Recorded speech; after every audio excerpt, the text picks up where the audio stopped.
पंचक लगना अच्छा नहीं माना जाता मित्रों।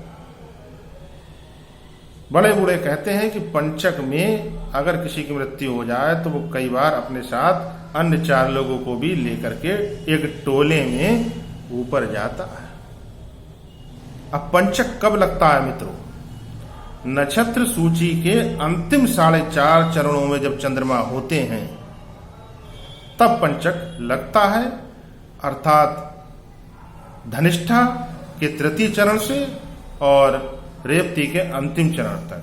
धनिष्ठा आधा नक्षत्र, शतभिषा के 4 चरण, पूर्व भाद्रपद के 4 चरण, उत्तर भाद्रपद के भी 4 चरण और रेवती के 4 चरण, कुल मिला के 18 चरण। चंद्रमा जब कुंभ और मीन राशियों में संचरण कर रहे होते हैं तब पंचक लगते हैं। ये बात यहां पर को मैं इसलिए बता रहा हूं क्योंकि 3 अक्टूबर को शनिदेव नक्षत्र परिवर्तन करके राहु के नक्षत्र शतभिषा में को आ रहे हैं, 4th चरण में को आ रहे हैं, जहां वो 27 दिसंबर तक रहने वाले हैं और 15 नवंबर को वो इसी दौरान मार्गी हो जाएंगे। अभी तो वो वक्री हैं। मित्रों, पंचक नक्षत्र में जो 3 कार्य है वो कभी नहीं करना चाहिए। एक तो मित्रों, कभी भी सोने के लिए कोई भी साधन नहीं बनवाना चाहिए, ना ही बना बनाया खरीदना चाहिए। जैसे चारपाई, डबल बेड या आजकल जो भी लेटने की व्यवस्था आजकल के समय में चल रही है, दीवान, तखत, फोल्डिंग पलंग आदि, कभी भी ना तो बना बनाया ले ना ही बनवाए। पुरानी लकड़ी से जुड़ा हुआ कोई भी फर्नीचर बिल्कुल नहीं खरीदना चाहिए।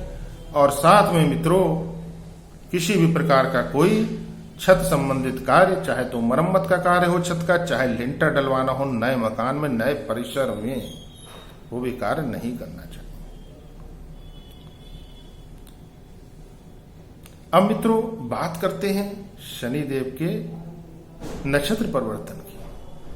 चूंकि शनि और राहु के बीच मित्रता का भाव है और दोनों ही क्रूर ग्रह हैं, अब जिनकी कुंडली के अंदर ये युति बनी हुई होगी लगन चार्ट में, चलित कुंडली में या फिर वर्षफल में भी, शनि राहु की युति किसी भी भाव में हो, लगन में हो, 4th भाव में हो, 2य धन भाव में हो, तो आपके धन को ये नुकसान पहुंचाएगा, आपके धन के कलश को छेद करेगा, किसी ना किसी तरीके से आपको आर्थिक चोट देगा।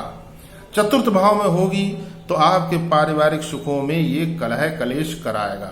लगन में होगी तो आपके शरीर पर कोई ये चोट करेगा, आपको कोई बीमारी देगा, हृदय आघात हो सकता है, किसी प्रकार की कोई अन्य घटना घटित हो सकती है।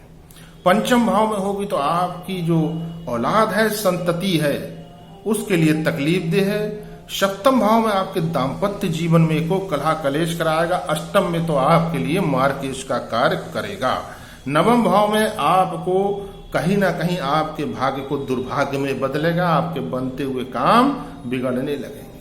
और यदि ये युति 12 भाव में हुई तो आपके खर्चे बेपनाह बढ़ेंगे अचानक से। नंबर 1 बात मित्रों। नंबर 2 बात, जिनकी कुंडली में सूर्य शनि का टकराव है, अर्थात शनिदेव सूर्यदेव को अपनी तीनों में से किसी भी दृष्टि से देख रहे हैं, 3य, 7th और 10th, समझ लीजिए आपके लिए भी थोड़ा सा तकलीफ दे समय आने वाला है। किसी भी राशि के हो मित्रों, आप मंगल भी आपका खराब हो जाएगा जब सूर्य शनि का टकराव होगा, यानी अमंगल होना प्रारंभ हो जाएगा। अब जिनकी कुंडली में शुक्र को राहु से ग्रहण लगा हुआ है, अर्थात पहले घरों में बैठकर राहु शुक्र को देख रहा है, शुक्र बाद के घरों में बैठे हैं। राहु शुक्र की युति है मित्रों, उनके भी धन पर को चोट लगने की संभावना और दाम्पत्य जीवन में कलह कलेश बनने की पूरी संभावना दिख रही है। अब जिनके वर्षफल में ही ये युति बनी हुई है, किसी भी प्रकार की दृष्टि संयोग बना हुआ है, वे भी सावधान रहें।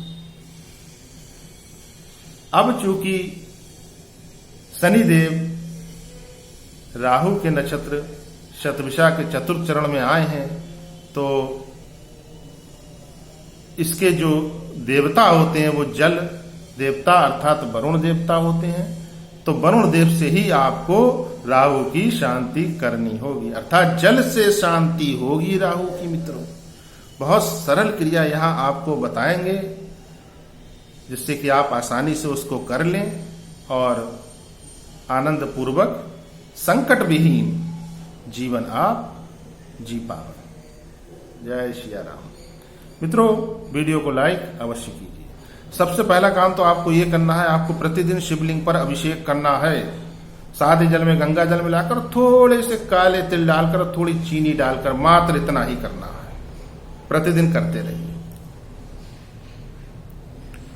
बुधवार और शनिवार को आपको इसी तरह का जल पीपल देवता पर अर्पित करना है। 2 क्रिया मित्रों आपको बता दी। और तीसरी क्रिया मित्रों कि आपको हनुमान जी को पकड़ लेना है, अर्थात प्रत्येक मंगलवार आप हनुमान मंदिर में जाइए और वहां पर थोड़ी देर बैठिए, हनुमान चालीसा का पाठ अवश्य कर लीजिए। संकट मोचन आपके संकट को निश्चित दूर करेंगे। सभी प्रकार के जो शत्रु होते हैं जीवन में, उसमें ग्रह भी एक प्रकार का शत्रु ही होता है। एक क्रूर ग्रह जातकों के लिए शत्रु से भी भयंकर कार्य करते हैं। तो उसका शमन प्रभु श्री राम के दूत प्रभु श्री हनुमान जी कर देंगे। मित्रों, वहां थोड़ा भोग लगाकर बच्चों में अवश्य बांट दीजिए।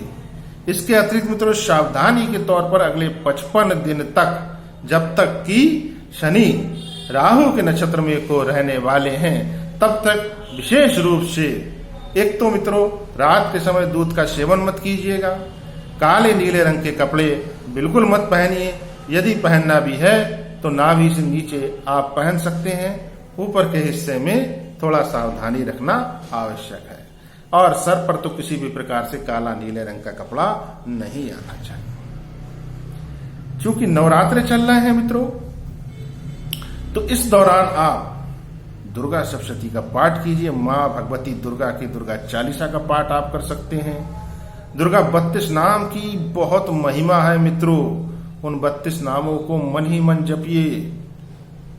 रक्तबी, चंडमुंड, धूम्रलोचन, शुंभ निशुंभ, महिषासुर मर्दिनी, इन सब का वध करके, इन सब शत्रुओं का वध करके आई है मित्रों। मां भगवती जगदम्बा आपके खराब राहु का भी शमन करेंगी। और कन्या भोग लगाना मत भूलिए मित्रों। मैं आचार्य आशीष शास्त्री आपकी सेवा में अनवरत तत्पर।